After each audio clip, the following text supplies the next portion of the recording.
An interesting parcel turned up from Hong Kong the other day, and inside were two mini keyring spy cameras. In the package was a spy camera, a mini USB to full-size USB adapter, a keyring, and an instruction booklet. The manual itself is actually quite entertaining. It's in Chinese and English, and the English section seemed to have been translated from the Chinese using some kind of software. The first paragraph starts like this. Thank you for purchasing Mini DVK808. It has adopted unique ultra-portable design which makes it apply to every area. Mini DVK808 brings more convenience, safety and funds to your daily life. Well, let's find out if it brings more funds to my life. Okay, so I'll just talk you around the device. These two buttons at the back here do absolutely nothing, they're fake. These are real buttons which do something which I'll talk about in a minute. That's an LED light which explains what's going on. At the front here is a lens, next to that is a microphone, and on this side is a reset button in the middle, a USB port there on the left, and a micro SD slot. The device charges through its mini USB port, and they've conveniently included a mini USB to full-size USB adapter, or you could use a lead if you want. This plugs into any normal USB socket, and if you plug it into a PC it turns up as an external storage device, enabling you to pull the files off and delete any that you don't need anymore. The micro SD or trans flash slot is a standard spring-loaded device.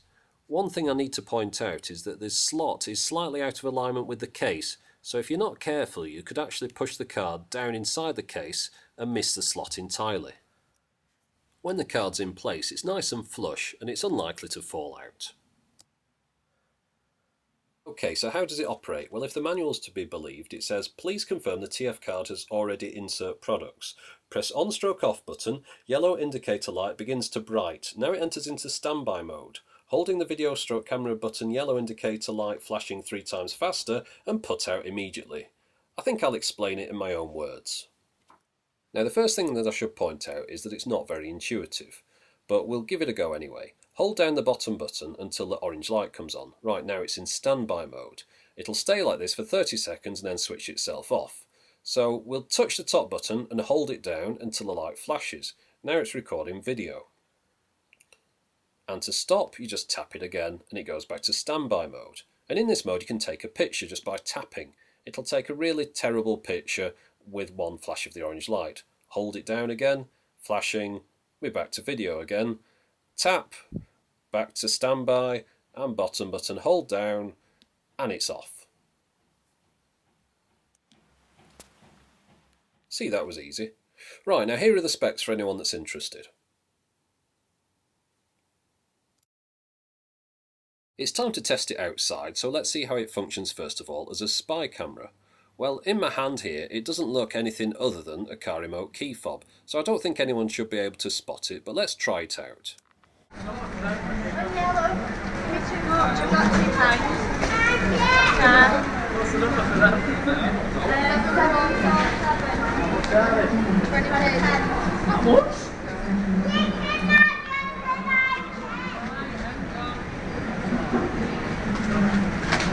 That should be £3.10 off there, that mate.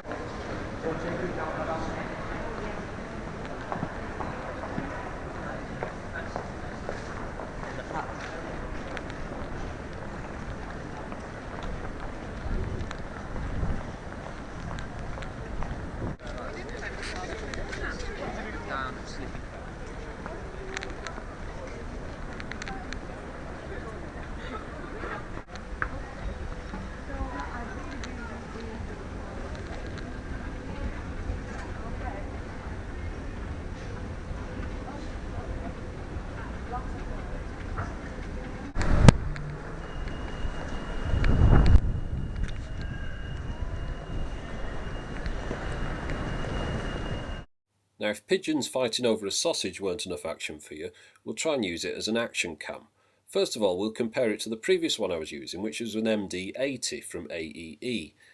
Now in size there's not an awful lot difference to them, but the benefit that this one has over that one is the horizontal layout, which makes it easier to attach to things. And also there's another distinct advantage with regard to weight. The MD80 camera, about 39 grams, whereas the mini key fob camera weighs 15 grams. And that weight advantage means that you could attach it to things like a model aeroplane or a helicopter, but unfortunately I don't own either of those, so I'm going to have to attach it to my motorcycle helmet instead. Okay, so that's me nearly ready to go, but just one more thing. I did buy 2 of these, so I've attached the second one to the back of the bike facing backwards, just to give a different perspective on things. So let's see how it goes.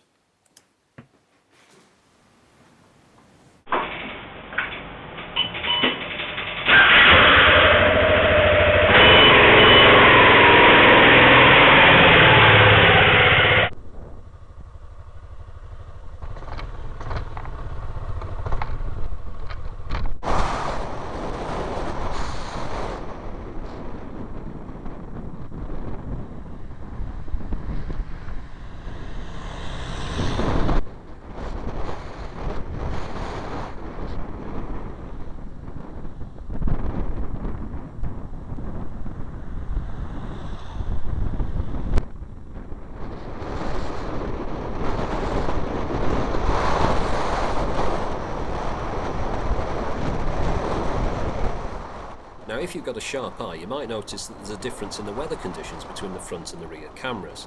That's because I had to go back and reshoot the helmet cam because I positioned it too far forward on the helmet and all it was recording was the tarmac in front of the bike. And that scenario probably highlights the main disadvantage of these kind of cameras. You can never be too sure that you're pointing them in the right direction until you get home and review the footage, and then it's probably too late. So I had a couple of concerns about the keyring cam. The first was that it seemed to record a very narrow field of vision, so when I got home I decided I'd test this against the MD80, and secondly, it seemed to use an awful lot more storage to record the same amount of footage.